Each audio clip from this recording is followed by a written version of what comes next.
الفداء والوطنية والتحية للقدس استقلالي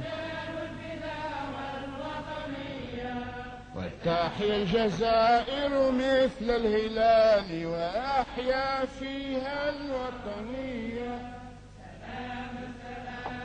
أرض الجدود سلاما مهد معالينا سنرعى الخلود سلامك سار لنا دينا سلام لك مثل إنسان هواك يبدينا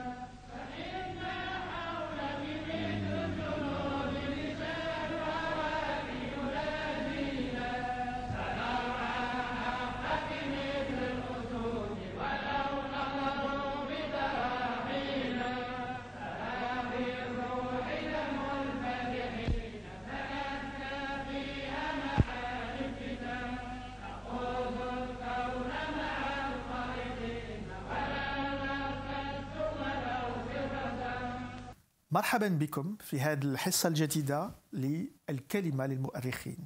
Bienvenue pour ce nouvel épisode de Paroles aux historiens et aux historiennes, puisque nous avons aujourd'hui la présence d'une éminente historienne, Madame Warda Siari-Tangour. Bienvenue, marhaba bik.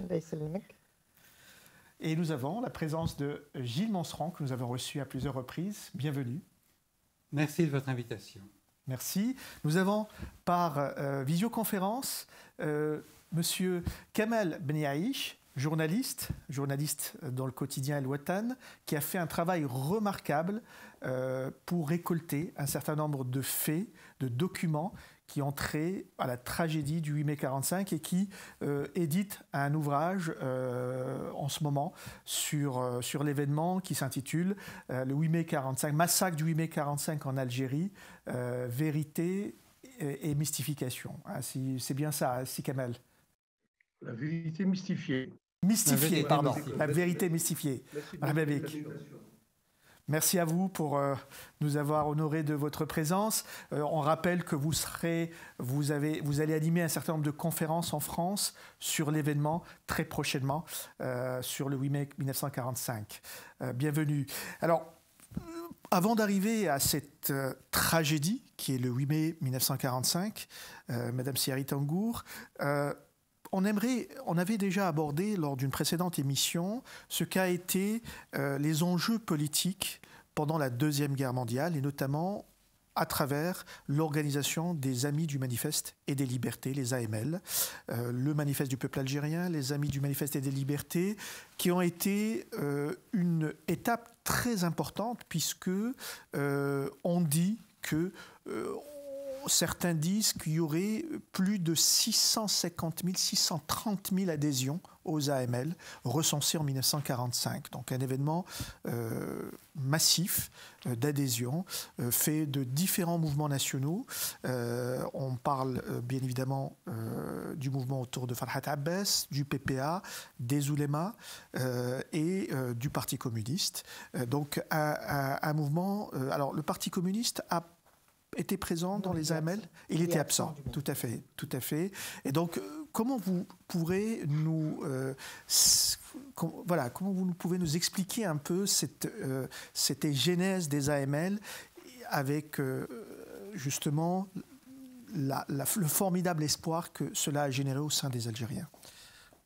Je vous remercie d'abord de m'avoir invité pour en parler, parce que j'estime que c'est un des moments clés si on veut comprendre un petit peu la période ultérieure, c'est-à-dire le déclenchement de 1954. Alors aujourd'hui, peut-être qu'on est en mesure d'en parler avec un peu plus d'aisance, parce que l'historiographie, justement, est suffisamment, a beaucoup progressé et donc a enrichi énormément notre connaissance. Alors, bien sûr, il y a le beau travail de Mahfoud Qaddash dans son étude sur 2 tomes autour du nationalisme algérien, donc il en parle énormément, mais je veux dire son travail, qui est toujours très très très valable, est complété par l'ouverture des archives, surtout en France. Et donc, on a au moins les travaux de Annie-Ray Goldzeiger, voilà, qui fait un travail absolument magnifique sur ce moment clé, justement, de la Deuxième Guerre mondiale, avec le débarquement anglo-américain, et puis, bon, la naissance de ce mouvement, et puis les événements du 8 mai 1945, qui vont se terminer par une tragédie. Et bien entendu, on a d'autres études, tout aussi importantes, faites ici ou là-bas. Il y a mon aîné Aynat Tabet Redouane qui avait fait une très très belle enquête et avait recueilli énormément de témoignages autour du 8 mai 1945, à un moment justement où les archives n'étaient pas suffisamment ouvertes pour être exploitées et donc et analysées pour ce travail-là.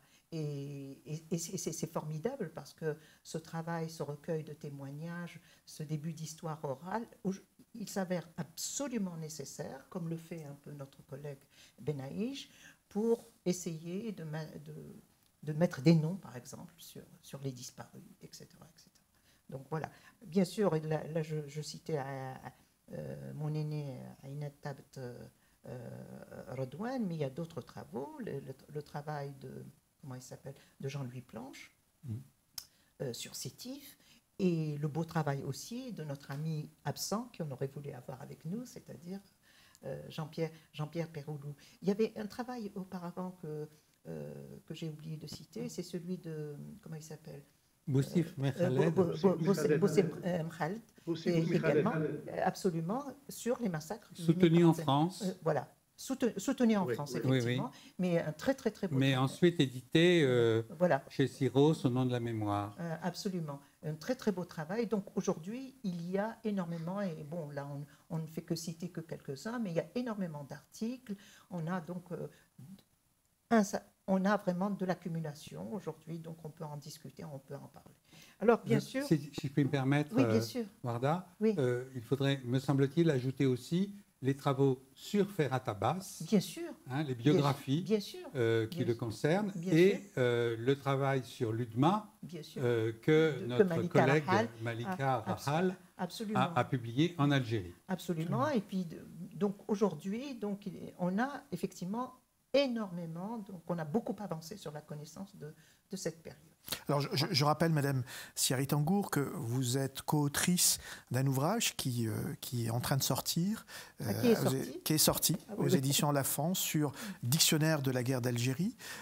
Vous avez abordé pendant cet épisode-là, pendant cet ouvrage? Bien sûr. Alors, bon, le dictionnaire portait sur la guerre d'Algérie, donc sur un temps court de l'histoire. Mais nous avons, si nous n'avons, bon, la priorité était à la connaissance, à la présentation, disons, d'un certain nombre d'informations sur la période 54-62, c'est-à-dire sur la guerre d'indépendance. Nous avons quand même tenu à l'insérer, parce qu'un temps court, ça rime toujours avec le temps long, c'est-à-dire, et inscrire les événements de 1954, novembre 1954, s'inscrivent dans ce temps long.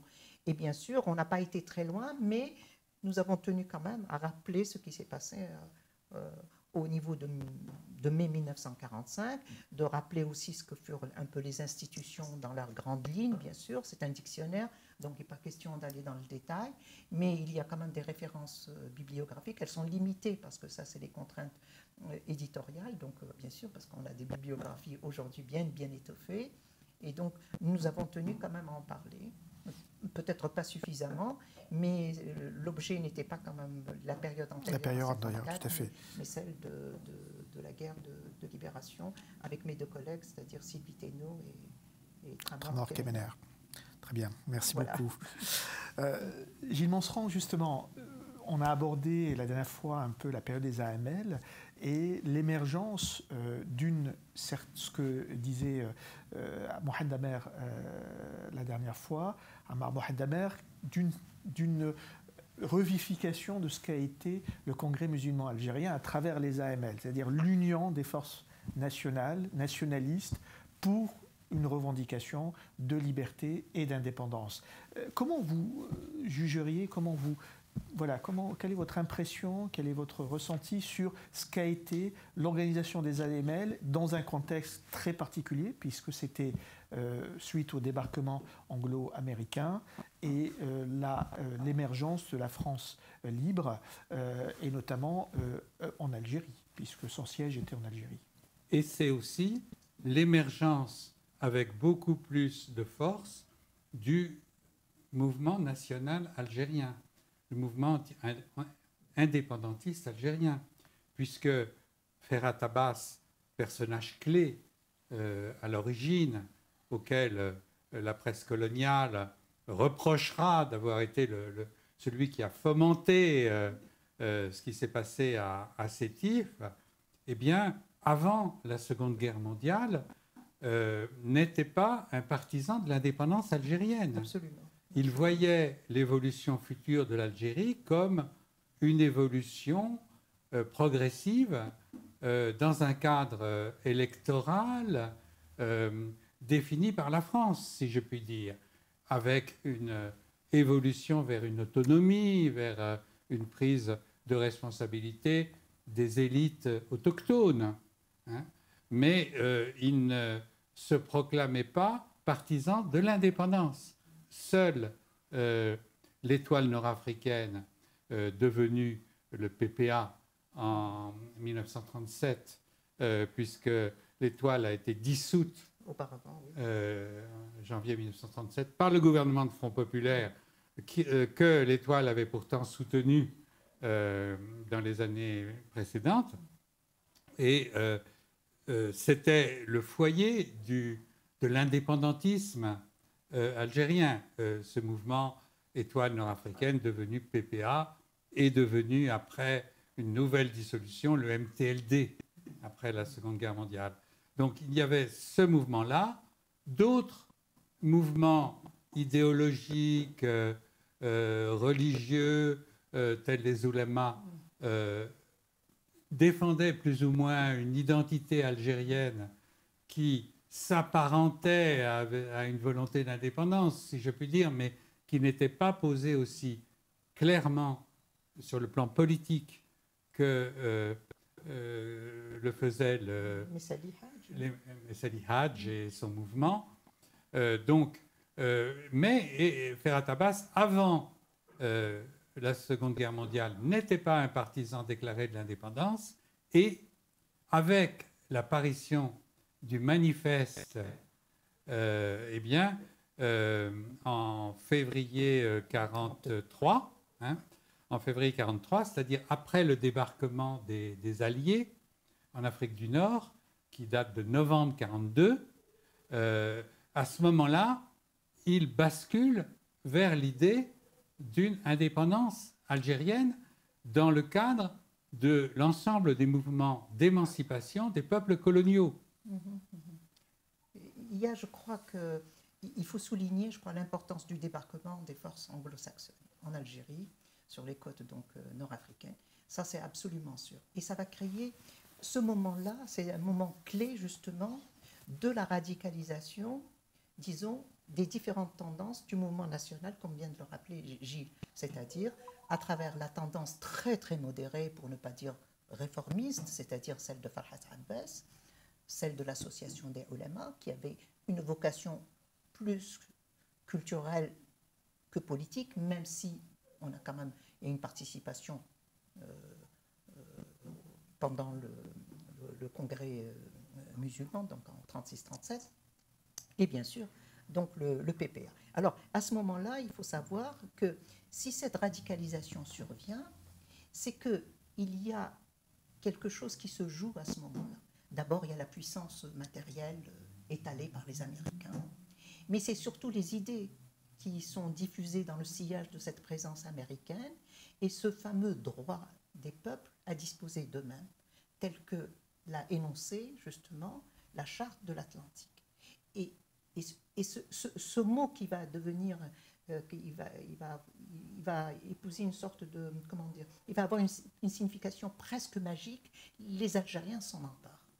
Et je pense que c'est ce moment-là qui va, où les Algériens donc réceptionnent Et à la faveur justement de ce débarquement, il y a quelque chose, d'abord la libération des détenus. Le PPA, il ne faut pas oublier que le PPA est clandestin, il est interdit depuis la veille de la Deuxième Guerre mondiale. La plupart de ces militants, dont Messali Hadj, ont été condamnés à de lourdes peines, et ceux qui n'ont pas été condamnés, séjournent dans les camps. Ceux qui sont, ceux qui sont restés, disons une génération, disons, nouvelle, sont sensibles à la diffusion justement des idées soutenues par les Américains, ce droit des peuples à disposer d'eux-mêmes. Rappelons la déclaration de Roosevelt en 1941, tout à fait. Et il contribue justement à approfondir cette idée, à la répandre, et justement, et c'est ça, je crois qu'il y a quelque chose qui se joue à ce moment-là, au sein de la jeunesse d'abord, au sein de la jeunesse qui est passée par les écoles, que ce soit les collégiens, les médersiens, les lycéens. Exemple de Hossein Ait Ahmed, qui est lycéen à ce moment-là. Gilles nous avait raconté que justement, et il le dit très très bien dans l'Esprit d'indépendance, qui raconte très très bien cette période-là, comment il en est venu à ces idées. On en discute au lycée. Et voilà, et donc c'est un moment clé. Et du côté de Farhas Abbas, qui est une personnalité extraordinaire du mouvement national, c'est-à-dire c'est un homme ouvert, assétif, il reçoit, il écoute les autres tendances. Il n'est pas dans sa tour d'ivoire et dans sa ligne. Et je crois je regrette ne pas avoir amené le livre comment s'appelle-t-elle, de Annie Ray Goldziger, qui rapporte justement un témoignage que rapporte Ben Youssef Ben Khadda aux origines du 1er novembre, une discussion justement qui a lieu entre Farhat Abbas et Lamine Debari, qui est de la tendance du PPA, et ils discutent justement de ce moment-là. Il y a une espèce, d'attente, du moins de la part des militants du PPA, une espèce d'attente qu'il faut faire quelque chose. C'est le moment. Il faut passer à l'action.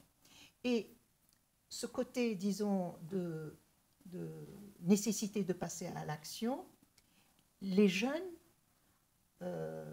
en sont, très, très, très friands.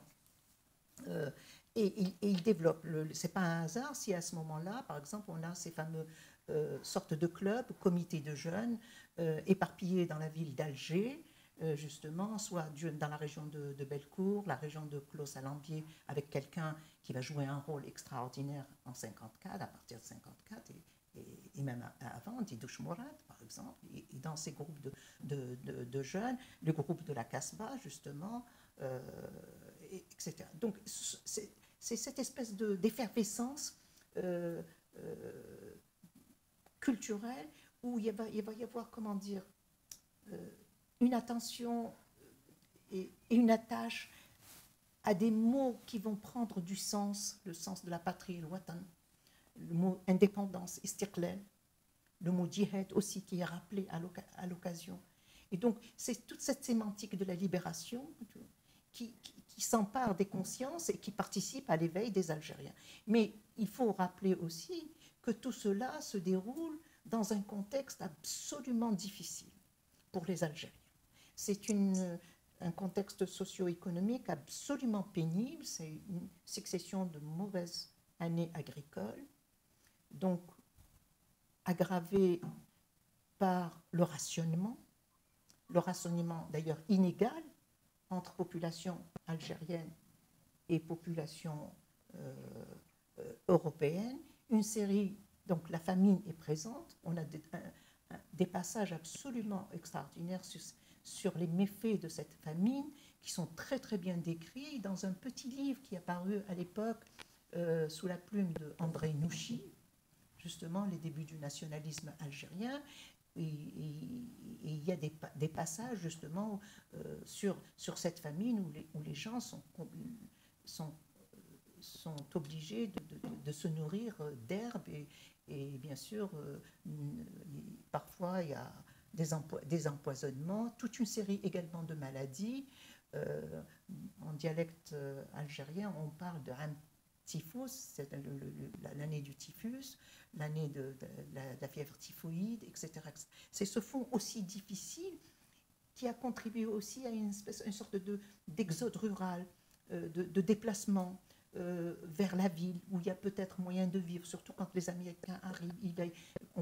On peut moyennant marché noir, se faire un peu d'argent et avoir un peu de marchandises, nourrir un peu sa famille. C'est tout ce contexte-là, peut-être sur lequel nous n'avons pas assez travaillé, qu'il faudrait peut-être rappeler aussi pourquoi il y a un tel embrasement à ce moment-là.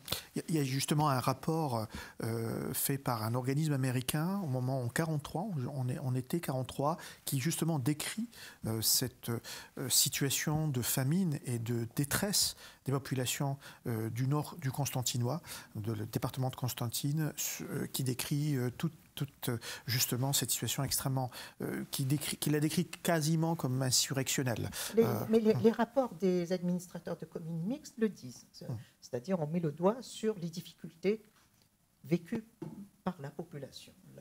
Et la documentation, nous en disposons actuellement. Je crois que c'est dans ce contexte-là que surgit, que vient justement ce manifeste du peuple algérien. Il faut savoir que si le nom de Farhat Abbas et de son équipe, c'est-à-dire qui va être signé par les conseillers généraux et les délégués financiers, donc des gens qui participent justement, qui sont partie prenante des institutions mises en place dans l'Algérie coloniale, le manifeste est rédigé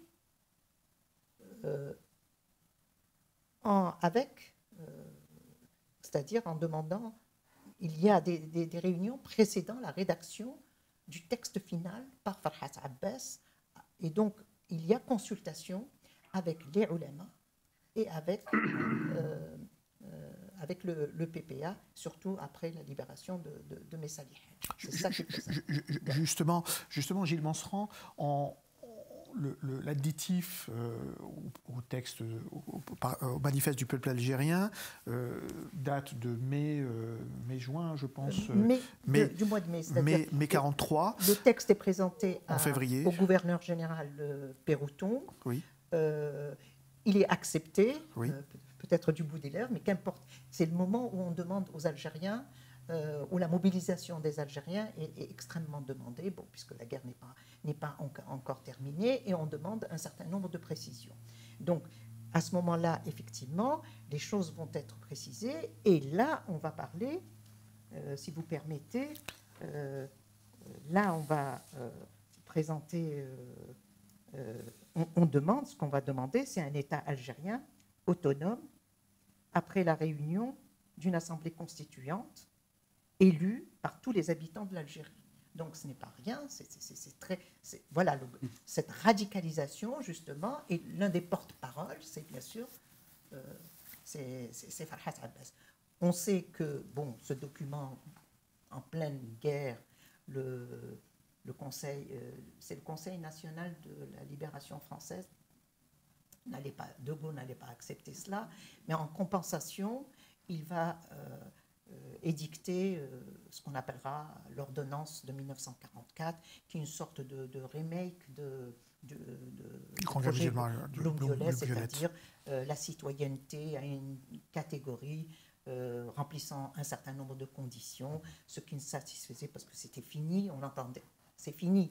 On ne parle plus ce genre de réforme n'avait plus cours, on exigeait plus, on exigeait autre chose, on exigeait pratiquement la rupture, même si dans le texte de Farhat Abbas, c'est quand même avec l'idée d'une fédération, on n'est pas tout à fait en rupture totale. Avec la France. La radicalisation, justement, se joue dans ces moments-là. Et elle se jouera de manière plus précise une année plus tard, c'est-à-dire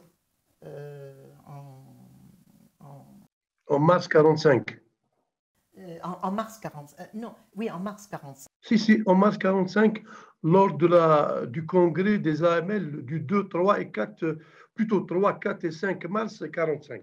Oui, merci. C'est Merci. lors de ce- Merci, cher collègue. Oui, Parce oui. que c'est là que, Voilà. justement, disons, la radicalisation va être encore plus nette, parce que le mouvement, en fait, est pratiquement noyauté par les militants du PPA. Alors Et justement, donc, avant voilà. d'arriver à ce congrès-là, Ouais. peut-être une question, Gilles Monseran, sur la réaction à ce moment-là des autorités françaises. Nous sommes au moment de la libération, avec un gouvernement, avec le front de, enfin, conférence, c'était le comité du front de libération c'est ça, national. C'était le C'est- gouvernement provisoire de la République Voilà, française. la République. Exactement. Et il y avait le Conseil, Conseil, tout à fait. national issu de la résistance. Absolument. Qui était une espèce d'assemblée provisoire avant qu'il y ait des élections en France. En France. Donc comment justement les autorités à ce moment-là, françaises, accueillent le manifeste du peuple algérien? Il y a eu une première acceptation. On dit que l'additif de mai 43 a été refusé à l'époque par le gouvernement français. Le général Catroux. Absolument, général Catroux. Qui lui remplacera Péroton à ce moment-là. Absolument. Et donc, comment, justement, réagissait justement l'autorité française par rapport à ces revendications qui commençaient à émerger, et avec justement le projet de Gaulle, le décret de Gaulle qui octroya à ce moment-là la nationalité aux gens qui ont combattu pour la France pendant la Deuxième Guerre mondiale, et un certain nombre de gens instruits qui ont le certificat d'études à ce moment-là. Alors, pour répondre à votre question, il faut revenir sur les divisions Absolument. au sein de la société française et au sein aussi de la France libre, de la résistance intérieure Oui, française, française, y compris, bien sur la question coloniale et sur l'Empire, et sur l'avenir de l'Empire Et il faut tenir compte aussi de l'opinion des Français d'Algérie. aussi. Parce qu'ils pèsent, nombre occupent des postes dans la haute administration. Et je veux dire, quand par exemple Catroux, qui a une réputation de gouverneur général, il n'est pas tellement accepté, pas plus que celui qui le remplacera par la suite, c'est-à-dire Châtaigneau. Donc ces libéraux, on n'en veut pas, il n'est pas question, et de toute façon, l'ordonnance par exemple de 1944, elle est balayée, comme furent balayées les réformes précédentes par l'opinion Européenne en Algérie. Européenne d'Algérie. Voilà. Mais en ce qui concerne les divergences au sein de la France libre Absolument. et au sein de la résistance française, enfin du pouvoir qui émerge au moment de la défaite du nazisme, ce que l'on peut dire, c'est qu'à Londres, il y avait certes quelques personnalités qui ont choisi de soutenir le mouvement général d'émancipation Oui. des colonies, mais elles sont rares. Absolument. Elles sont très rares. On peut repérer, par exemple, quelqu'un comme Pierre Viennot, qui avait, au moment du Front populaire, poussé à l'indépendance de la Syrie et même obtenu que Léon Blum signe un décret d'indépendance de la Syrie, un traité d'indépendance de la Syrie qui n'a jamais été ratifié. Donc il est à Londres et il est toujours dans cette orientation. On peut citer aussi quelqu'un comme André Philippe, qui est aussi l'un des compagnons de Gaulle au sein de la France libre, et qui est un des rares à être favorable à l'émancipation des colonies. Il l'était déjà au sein de la Ligue des droits de l'homme, minoritaire en son sein, au moment des années 30, André Philippe. Il y a la philosophe Simone Veil, Bien sûr. à ne pas confondre avec Oui. la ministre homonyme, qui, elle aussi, dit « Nous avons lutté, nous luttons dans le cadre de la Seconde Guerre mondiale pour notre indépendance nationale. Les Algériens et les autres peuples colonisés ont le droit de le faire. Mais ces positions sont minoritaires au sein de la France libre. Et dans la résistance intérieure, on trouve, justement en réaction au massacre du Constantinois de mai-juin 1945, des brigades FTP, donc de la mouvance communiste, on peut dire, ou proche des communistes au sein de la résistance intérieure française. On trouve des condamnations, mais rarissimes. Rarissime. Il y a un document qui a été retrouvé et publié récemment qui proteste contre la répression de Sétif, Guelma, Kherata. Mais c'est des positions minoritaires. Le programme du CNR, du Conseil national de la résistance, est extrêmement sibyllin, rapide et vague sur l'évolution de l'Empire français. La France libre, la résistance et la société française sont divisées, et l'idée de refuser l'indépendance des peuples colonisés, il y a l'Indochine, il y a le Vietnam, même époque, début 1945, ne fait pas l'unanimité, enfin l'idée de la reconnaître ne fait pas du tout l'unanimité, et certains veulent la refuser, cette indépendance, fermement.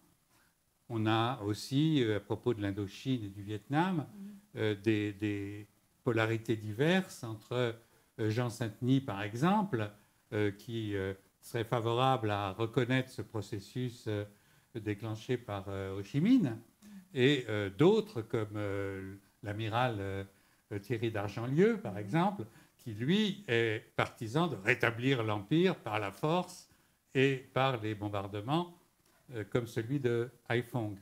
Donc, les mêmes divergences se manifestent à propos du manifeste et des AML et de la question de l'avenir de l'Algérie.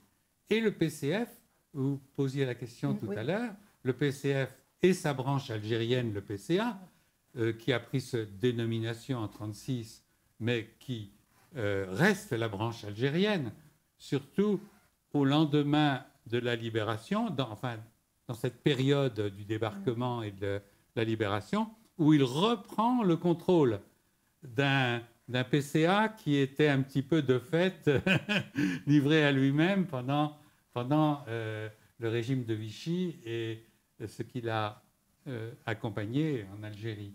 Donc le PCF n'est pas favorable à une évolution vers l'indépendance. Il réagira de manière extrêmement violente aux événements du Constantinois, mai 1945. Alors, il y a justement avec nous Si Kamel Benaïch. Justement, vous parliez du congrès qui a été organisé en 1944 des AML. Alors, 45, pardon, excusez-moi, 45. Mais à quelques mois de mai, on non, dit c'est mars 45, excusez-moi. Mars 45, on dit début que mars, c'est bien ça, Kamel. En 44, c'est pour ça que j'ai pensé. Mars 45. Tout à fait, c'est pour ça que j'ai pensé à 44. À partir de 44, il y a une adhésion massive, comme vous le disiez, des militants du PPA qui ont été très actifs dans les AML, avec les autres militants des autres groupes politiques. Comment vous décriveriez justement ce congrès-là de mars 1945 ? Bon, avant de répondre à votre question, je voudrais, si vous permettez, rebondir sur certains points abordés par Madame Siari Senghor et Gilles Monseran à propos de la position des Français d'Algérie et du gouvernement provisoire. Le général de Gaulle, avant de quitter Alger en août 1944, ne pouvait concevoir le règlement du problème, de l'épineux problème algérien en dehors du discours prononcé le 12 décembre 1943 à Constantine et de l'ordonnance du 7 mars 1944. Ça, c'est un point important à soulever. Avant de prendre l'avion, il a tenu à mettre en garde le général Henri Martin en lui disant attention, faites gaffe, ne laissez pas l'Afrique du Nord vous glisser entre les doigts au moment où nous libérons Paris. Ça, c'est très important. Bon, je voudrais aussi insister, plutôt revenir sur un aspect important. Les difficultés économiques et sanitaires n'étaient pas les principales causes des émeutes. Moi, j'utilise les mots appropriés ou de la révolte.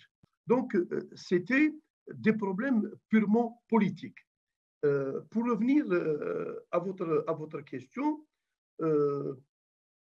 cette instruction du général de Gaulle a été appliquée à la lettre par aussi bien l'autorité militaire que par les hautes sphères de l'administration coloniale Alger, qui était à l'époque, et je parle sous le contrôle de Madame et de Monsieur Gilles, était à l'époque sous l'emprise des pétainistes. Donc, les pétainistes ont tout fait et ont mobilisé ont mobilisé tout un arsenal, disons, militaire, civil, pour garder l'Algérie dans le giron de la France coloniale. Et ça, c'est très important. Pour revenir au congrès des AML du 3, 4 et 5 mars 1945, les résolutions, et puis sous la pression, il faut le dire, sous la pression du PPA, les résolutions ont été des plus radicales. On a demandé l'instauration d'un État algérien, d'un Parlement algérien, d'un gouvernement algérien, d'un drapeau algérien, même si sous une forme fédérale, comme l'a si bien dit Gilles Monserrat. Donc, les forces coloniales de l'Algérie coloniale ont tout fait pour déclencher, si vous voulez, les hostilités. Ils ont utilisé le bon moment et le bon timing et le bon endroit pour déclencher les hostilités, et pour, disons, dire d'une manière ou d'une autre aux Algériens, pensez à tout, mais pas à votre indépendance, et pensez à tout, pas à votre autodétermination, pensez à tout, sauf à une Algérie libre et indépendante. Je ne sais pas si j'ai répondu à votre question. Très bien, merci beaucoup. Alors, justement, Madame Seri Tangour, on a eu lors de l'émission précédente un témoignage de Madame Janina Ben Khalfat sur la position de Messaïl Haj qui n'était pas, qui justement avait reçu la visite de Lamine Dabbarine, qui essayait de le convaincre de la nécessité d'un gouvernement provisoire. Messaïl Haj n'était pas nécessairement convaincu par cette idée-là, mais justement, il y a eu le témoignage de Janina Ben Khalfat sur son déplacement à une réunion dans la région de Chlef, où à son arrivée, à son retour, il a été arrêté ensuite par les militaires français et ensuite exilé par la suite le 24 avril à Brazzaville. Donc comment vous voyez justement à la suite du congrès musulman, des AML, du congrès des AML en mars 1945, l'évolution un peu de l'organisation politiques dans les mouvements nationalistes, et quelles étaient ensuite à ce moment-là justement les contradictions qu'il pouvait y avoir, pas nécessairement au sein du mouvement national, mais au sein des différentes tendances pour pouvoir justement arriver au 8 mai 1945. Il y a quelque chose qui se déroule au sein, j'allais dire, des partisans du PPA. Tout le monde, je pense, n'était pas sur la même longueur d'onde. Et il faut peut-être... C'est pour ça que j'ai évoqué tout à l'heure très très rapidement deux générations. La génération de militants socialisés dans le parti, dans l'organisation, disciplinés, est un peu en porte-à-faux par les nouvelles générations, beaucoup de jeunes, qui justement, profitant du moment, de ce moment au cœur de la Deuxième Guerre mondiale, sont prêts à passer à l'action. On pense que c'est le moment. Et au sein même du parti, donc je ne sais pas si on peut parler d'une faction ou d'une tendance, il y a ceux qui se préparent déjà, se préparent en tout cas à une libération. On ne sait pas comment, mais il y a quand même, il y a non seulement les slogans, il y a non seulement la propagande qui se fait, il y a,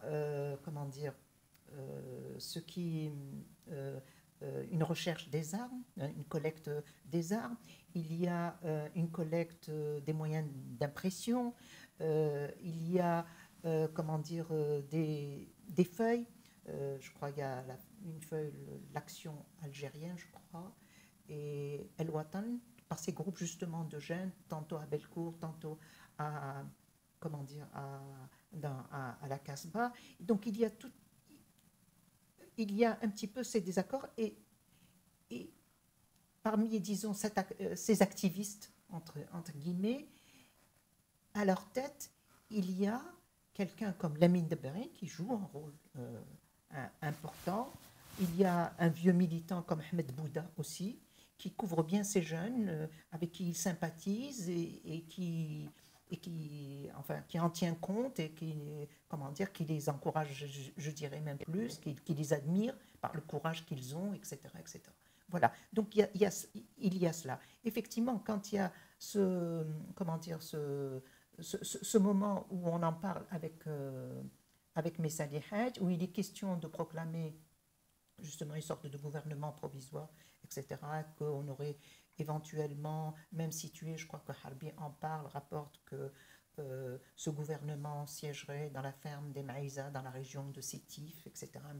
Maïsa était très très proche de l'entourage de Messali Hadj. Voilà ce qui s'est passé. Il se trouve que il y a eu des fuites et que Messali Hadj donc a été arrêté, déporté à El Golea d'abord, et puis renvoyé en plus. Et ça ne suffisait pas, il fallait l'éloigner hors d'Algérie. Après une tentative de libération. À Brazzaville. Tout à fait. Mais il faut savoir que, et c'est bien ce qu'a rapporté notre ami Kamel Benaïch, au niveau de l'administration, de la haute administration, c'est-à-dire au niveau du gouvernement général, il y a une personnalité justement fort bien décrite par Annie Goldzager. Je crois que c'est René Gazagne. Il occupe, je crois, C'est Pierre-René Gazagne, le secrétaire général du gouvernement. Secrétaire général. Et lui, justement, il attise un petit peu les choses. Il n'est pas du tout d'accord avec ce qui est en train de se passer en Algérie, du côté des nationalistes, et il a donc tout un plan de destruction, carrément, donc fondé sur des arrestations. Il y a des listes de gens qu'on prépare à l'arrestation. Le premier d'entre eux, eh bien, ça sera bien sûr le plus connu, c'est Messali Hadj, mais il y a énormément de militants qui sont arrêtés. Et on en profitera justement lors des manifestations du 1er mai pour en arrêter encore d'autres. Ce qui expliquera que le 8 mai, justement, les manifestations sont beaucoup moins importantes sur deux villes, Oran et Alger, et donc beaucoup plus importantes ailleurs.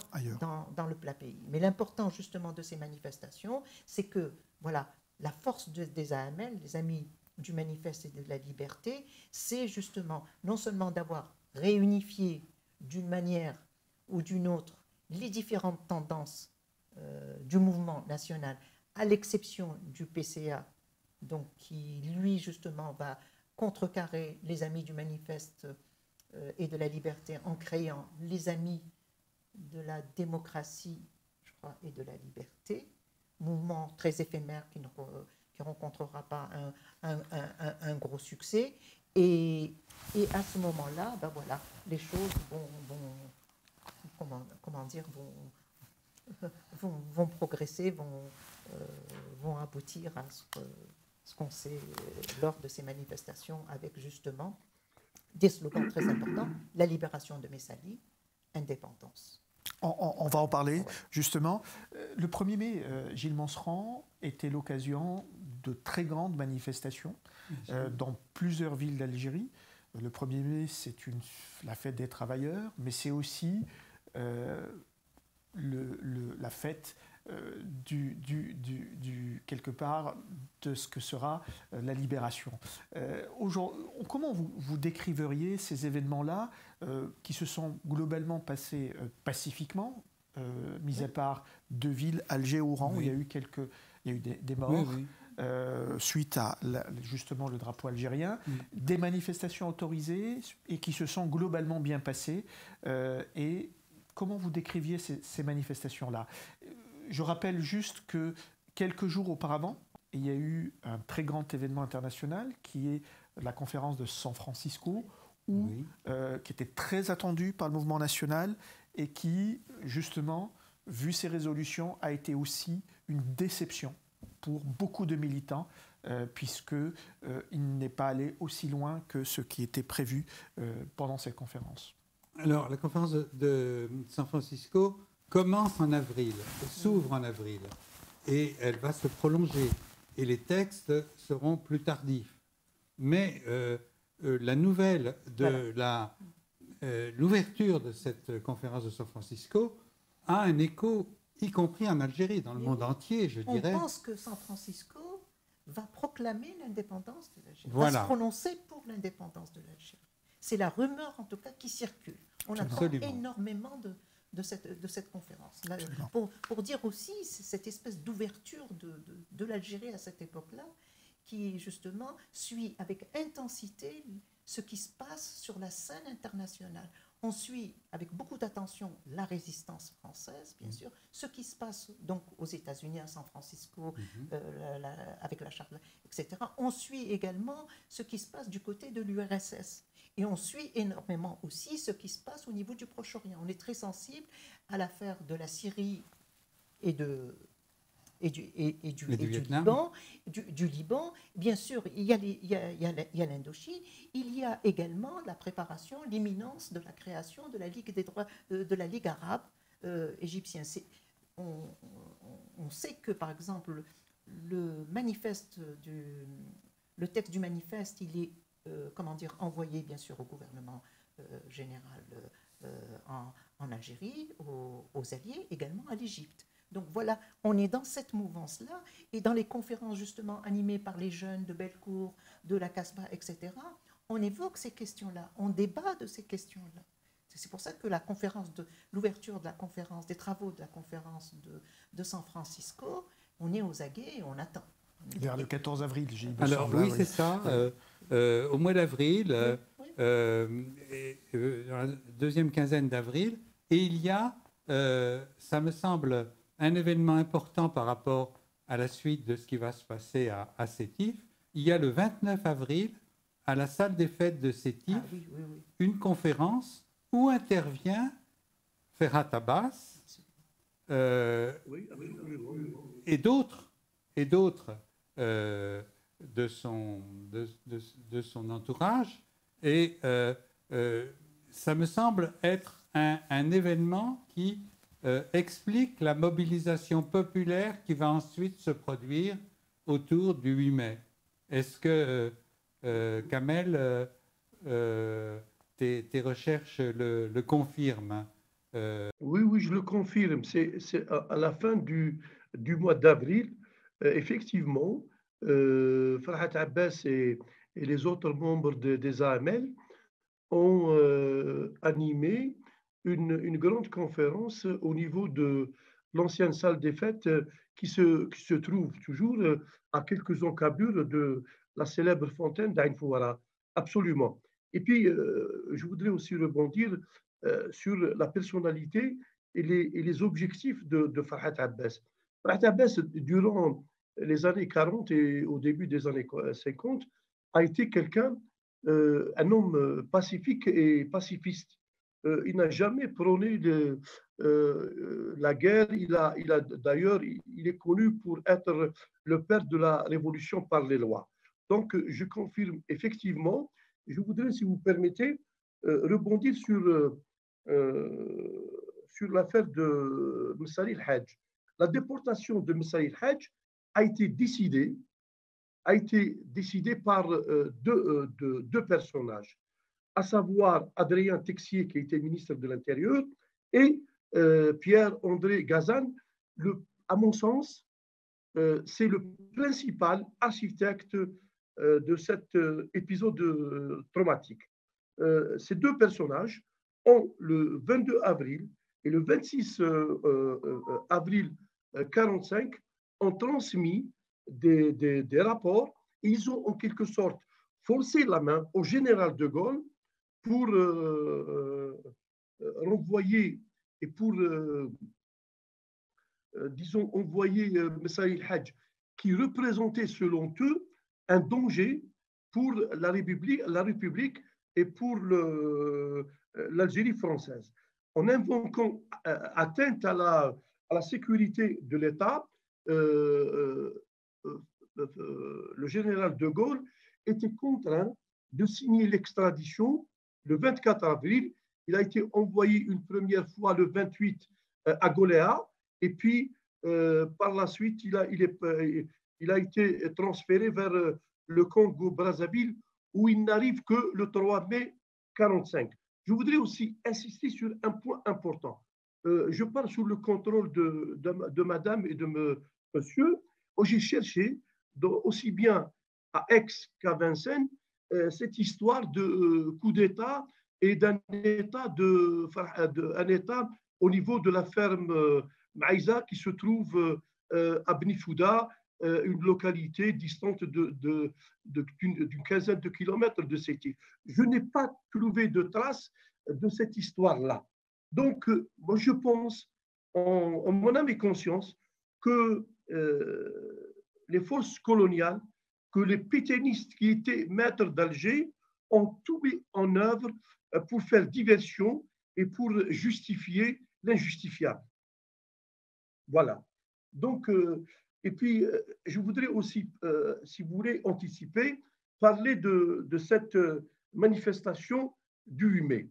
Donc, en vérité, ce n'est pas les AML qui ont organisé la manifestation ou les manifestations du 8 mai, mais c'est le PPA.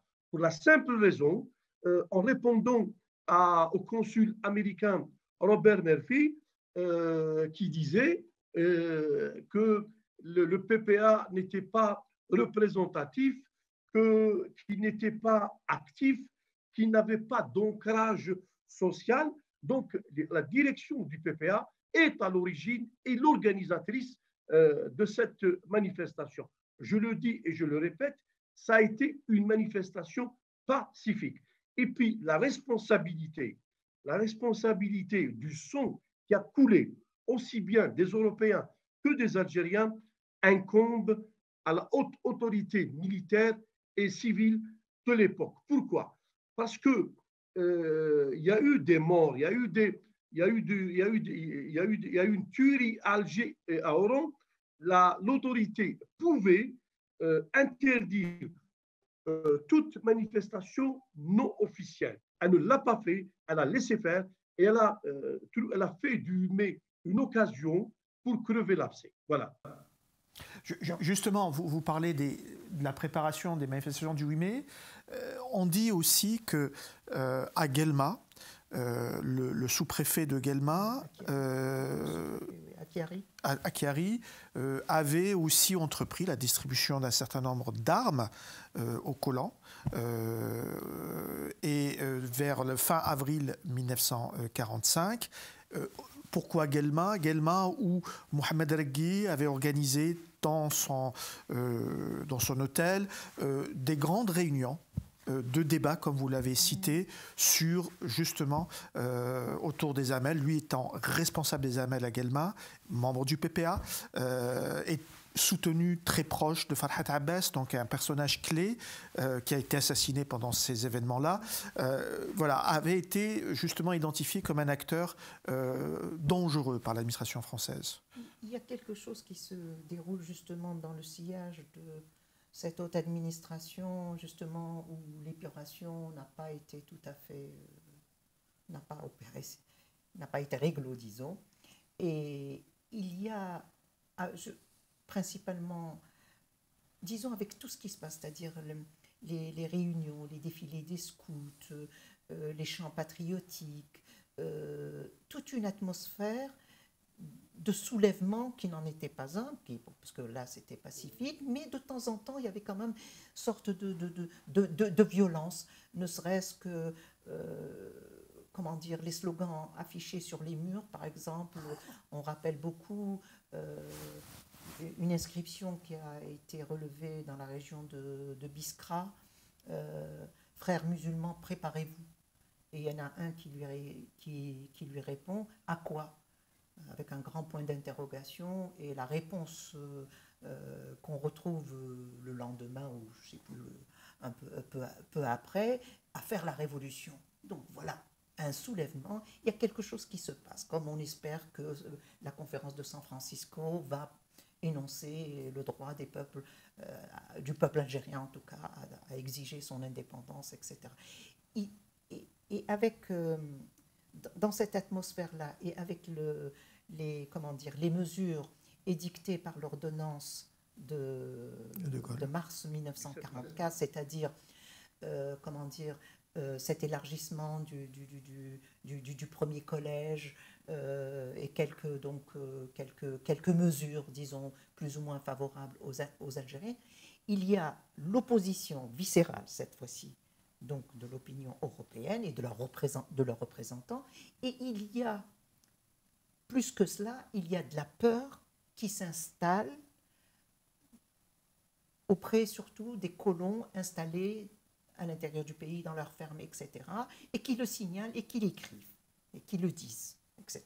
Voilà, il y a cette atmosphère, il y a de l'emballement d'un côté comme de l'autre. Et il faut savoir aussi que dans le courant du mois d'avril, et principalement après l'arrestation et l'éloignement de Messali Hadj, il y a tout un branle-bas de combat au niveau des forces de l'ordre, y compris de l'armée.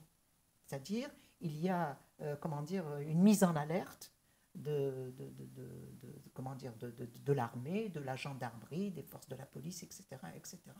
Il y a aussi toutes ces directives qu'on va donner aux forces de l'ordre, à savoir, la manifestation, on ne pouvait pas éviter, à mon sens, la manifestation du 8 mai 45, parce que c'est quand même la libération, et que il était impossible d'éviter, par exemple, le dépôt de gerbes au monument aux morts, etc., etc. Et les Algériens y ont participé. Il ne faut pas oublier que les Algériens y ont participé dans les différentes villes où il y a eu des manifestations. Mais c'était l'interdiction. Il y avait du côté des Algériens, de manifester, de participer à la manifestation, mais d'insister sur le caractère pacifique et de n'avoir aucune arme, même pas, y compris les armes blanches. Mais il y avait également aussi directive du côté des forces de l'ordre, donc oui, manifestation, mais avec interdiction de hisser le drapeau algérien qui va déclencher ce que nous savons à Sétif, à Guelma et ailleurs. Justement, Gilles Manserand, il y a eu un prélude à Alger-Oran où le drapeau national a été brandi et justement où la police française a réagi. À Sétif, la manifestation commence à 8h du matin, de manière pacifique. Certes, manifestation autorisée ou autorisée dans le cadre de la République française, où il était édicté toute interdiction de clamer toute idée d'indépendance et surtout de brandir l'emblème national. Comment vous voyez le déroulement de ces événements à Sétif, dès 8h30, des slogans, 8h45, des slogans sur l'Algérie indépendante ont commencé à être brandis, sur la libération de Messali Hadj, et le drapeau algérien sort par un jeune scout algérien de 20 ans et qui est assassiné, Bouzid Saad, qui est assassiné par le commissaire de police de Sétif ce qui déclenche aussitôt une violence extrême. Comment vous Alors cette manifestation officielle pour fêter la victoire au monument aux morts, elle était autorisée. Oui, et les Européens de Sétif y étaient conviés et comptaient bien y être présents avec les drapeaux des alliés, français, américains, britanniques, soviétiques. Mais sans que les musulmans algériens, les Algériens autochtones soient exclus, rien ne leur interdisait de s'y joindre, eh bien, il y avait une sorte de refus de l'administration à voir toute référence au drapeau national et à l'idée d'indépendance et à la demande de libération, de retour de Messali Hadj.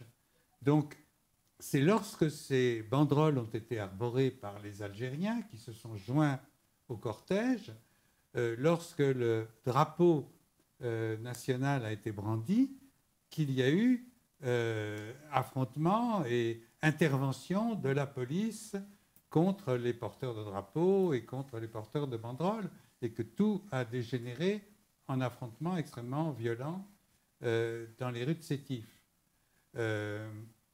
Mais les Algériens étaient nombreux dans cette manifestation. On a relevé que c'était un jour de marché. Absolument. Et il y a un immense espace à proximité de la ville qui était un point de rassemblement d'un marché pour toute la région. Donc beaucoup de monde à Sétif. C'est la porte de Biskra. La porte de Biskra, oui. Oui, La porte de Biskra. la porte de Biskra. D'accord. Et donc, beaucoup de monde dans les rues, beaucoup d'Algériens de toute la région étaient présents à Sétif et se sont joints à ce cortège. Et lorsqu'il y a eu intervention armée d'un responsable de la police qui a tiré sur Saad Bouzid, eh bien, il y a eu des affrontements qui se sont généralisés dans les rues. Des Européens qui, à partir de leurs balcons ou de leurs fenêtres, ont tiré sur la foule des Algériens. Donc, et aussi, dans le repli de la foule et dans la débandade qui s'en est suivie, des cas de violence contre des Européens qui avaient le malheur de vendre des fleurs sur un trottoir ou d'être là à ce moment-là dans les rues de Sétif. Voilà, d'où les 102 morts européens qui ont été immédiatement répertoriés, nommés dans la presse coloniale de l'époque et qui ont été présentés comme les seules victimes du massacre de Sétif.